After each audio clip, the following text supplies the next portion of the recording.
Pour beaucoup de monde, Lewis Hamilton, c'est le meilleur pilote de l'histoire, et pour moi aussi. Il est le seul à avoir roulé sur cette discipline pendant des années, on l'a appelé le règne Hamilton.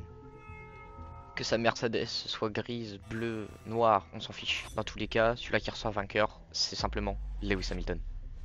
De 2014 à 2020, et peut-être même 2021 inclus, c'était l'ère Hamilton, comme je vous l'ai dit, l'ère Mercedes. C'est là que Lewis Hamilton a gagné tous ses championnats du monde pratiquement. Lewis Hamilton, c'est un pilote ultra calme, très réfléchi, et c'est ce qui en fait sa force. Il arrive à rentrer dans la tête de son adversaire en pleine course pour le déstabiliser et pouvoir ressortir vainqueur à la fin. Mais Lewis Hamilton, c'est le seul pilote à égalité avec la légende Michael Schumacher. 7 titres de champion du monde, mais aussi le pilote le plus victorieux en Formule 1, plus de 105 victoires.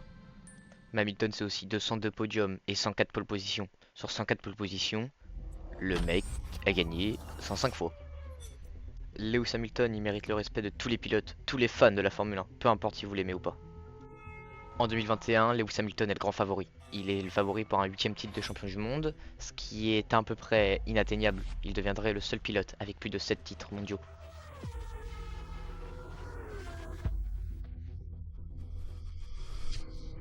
Ça y est, la saison 2021 a commencé, on se retrouve à Bahreïn. Verstappen domine Lewis Hamilton, 300 millièmes d'avance. C'est une avance colossale pour une pole position. Le plus grand des doutes s'empare des pilotes et des équipes. Le début de saison 2021, vous le connaissez. Max Verstappen domine, Hamilton domine un coup, et vient Silverstone 2021. Hamilton envoie Verstappen dans le mur. Il prendra un crash à plus de 51 G. Hamilton en profite pour donc reprendre des points au championnat et reprendre de l'avance sur Max Verstappen. Il brise la série des Red Bull qui avait enchaîné plusieurs victoires. Il s'impose déjà chez lui, et en plus, Max Verstappen n'a pas particulièrement apprécié ça. La pression monte. Vous venez de percuter votre principal adversaire, voir l'équipe célébrer ça comme un titre de champion du monde, ça ne passe pas. Ce jour-là, en Hongrie, Lewis Hamilton finit deuxième, Verstappen seulement 9ème, donc Hamilton, logiquement, repasse devant au classement. Il se retrouve premier à seulement 7 points de Verstappen. Spa-Francorchamps, Pays-Bas, Zandvoort, Max Verstappen domine tout. Et arrive Monza, une des courses les plus controversées de l'histoire de la Formule 1. Hamilton ressort devant après un arrêt au stand, et Max Verstappen, dès le premier virage, essaye de l'attaquer. Il passera au-dessus de la Mercedes de Lewis Hamilton, et son pneu arrière lui touchera malheureusement la tête. Mais heureusement, grâce au halo métallique installé il y a quelques années, même pas quelques mois, lui sauvera la vie. Peut-être que Lewis Hamilton sans ce halo ne serait peut-être plus là aujourd'hui. Les deux ressortent indemnes, mais avec des points en moins au championnat. Verstappen ressort quand même premier au championnat du monde avec 226,5 points comparé à 221,5 points pour Hamilton. Mais cette rivalité, on l'avait pas vue depuis longtemps, comme par exemple Alonso Schumacher ou encore même Alonso Hamilton lui-même en 2008. Lewis Hamilton remporte le Grand Prix de Sao Paulo au Brésil, Verstappen deuxième, l'écart se resserre entre les deux. Il remportera également le Grand Prix du Qatar jusqu'à se rapprocher au plus du leader, Max Verstappen. À ce moment-là de la saison, on est seulement à 2 Grands Prix de la fin. Il ne reste plus que le Grand Prix d'Arabie Saoudite à Jeddah, l'avant-dernière manche de la saison, et c'est à partir de là que ça va commencer à chauffer entre les deux. Le circuit de Jeddah en Arabie Saoudite, c'est la première fois que les pilotes veulent l'emprunter. Et c'est un piège mortel, très clairement. Il y a très peu de zones d'échappement, donc la moindre erreur, c'est fini. Lewis Hamilton sera un tour impressionnant et exceptionnel pour ce premier Grand Prix en Arabie Saoudite. Donc Max Verstappen n'a pas le choix que de faire le meilleur tour de sa carrière sur ce Grand Prix s'il veut prendre le titre peut-être à la fin de la saison. Tout le long du tour, il va frôler les murs à moins de 10 cm et je ne rigole même pas. Il va détruire les secteurs d'Hamilton, ce qu'on pensait inimaginable. Et au dernier virage, il sort un petit peu trop tôt et va venir taper le mur.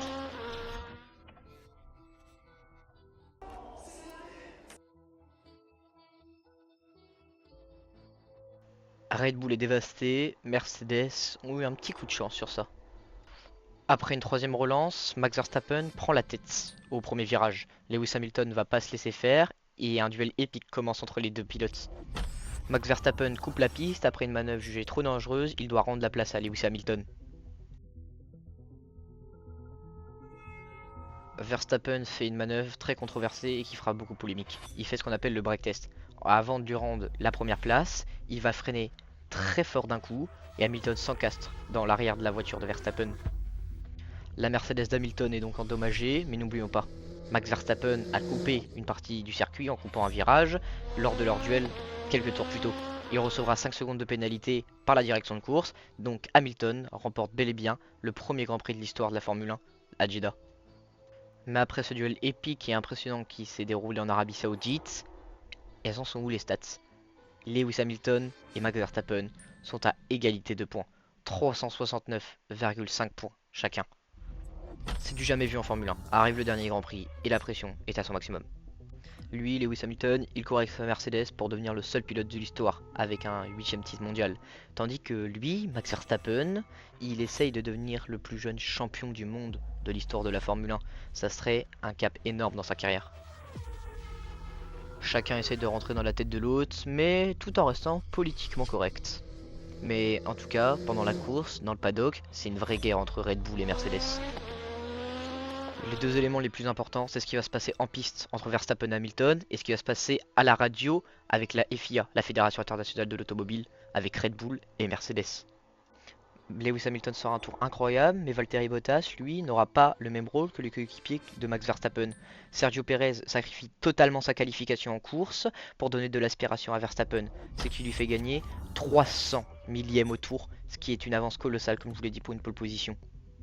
Verstappen s'octroie la pole position, se place sur la première ligne, et à côté, voici Hamilton. Il sera classé seulement deuxième, ce qui est un quand même bon résultat.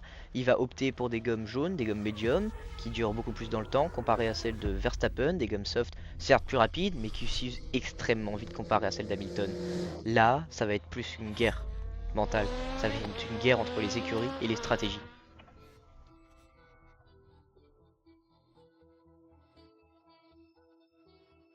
Hamilton domine pratiquement toute la course après quelques duels avec Verstappen, personne ne peut arrêter, à part peut-être lui, Nicolas Latifi. Pas un palmarès de fou en Formule 1, il s'encastre dans le mur tout seul.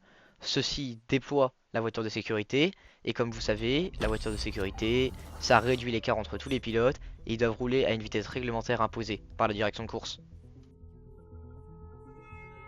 Fait donc le choix de rester en piste avec des gommes, cette fois hard qu'il avait changé un petit peu plus tôt dans le Grand Prix, mais ça permet surtout à Max Verstappen de rattraper son retard et encore mieux d'aller plus attaquer car il va pouvoir changer de pneus comme beaucoup de pilotes à ce moment-là dans la course. Il va mettre des nouveaux pneus, des pneus soft, qui sont beaucoup plus rapides que ceux de Lewis Hamilton qui sont usés maintenant depuis près de 20 tours. Normalement, le seul souhait de Lewis Hamilton à ce moment-là, c'est il y a des retardataires, des gens qui sont derrière Verstappen dans le classement, mais sur la piste, comme ils ont des tours de retard, ils se retrouvent quand même devant. Il y a 3 voitures entre Hamilton et Verstappen, et si Verstappen veut gagner la course, il doit passer ces 3 voitures avant de s'attaquer à Lewis Hamilton. Sauf que la direction de course change complètement. Les retardataires passent devant, la voiture de sécurité s'envole, rentre au stand, et la relance va être lancée par le leader Lewis Hamilton. Hamilton doit tenir encore un tour avec des gommes dures vieux de 20 tours comparé à celles de Verstappen, des gommes soft comme je vous l'ai dit, âgées seulement de 4 petits tours.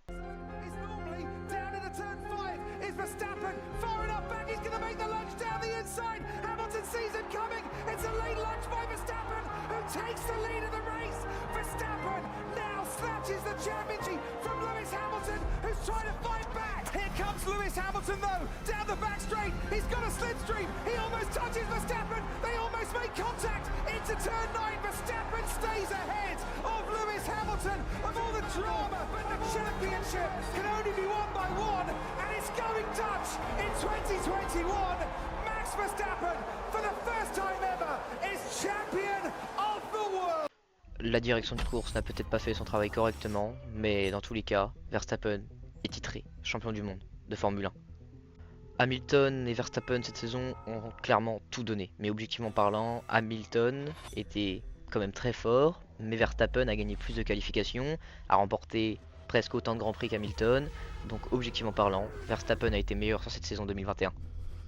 L'ère Hamilton et Mercedes est donc terminée, et place à l'ère Max Verstappen avec Red Bull. Red Bull est l'équipe la plus heureuse du plateau à ce moment-là. Mercedes n'a pas démérité non plus, ils sont quand même heureux de leur champion. Mais Lewis Hamilton reste anéanti dans sa voiture pendant plus de 2 minutes. Hamilton c'est un grand homme, et oui, il va féliciter quand même Verstappen et ne va plus donner de nouvelles pendant des mois avant de revenir dans une voiture qui n'est plus compétitive.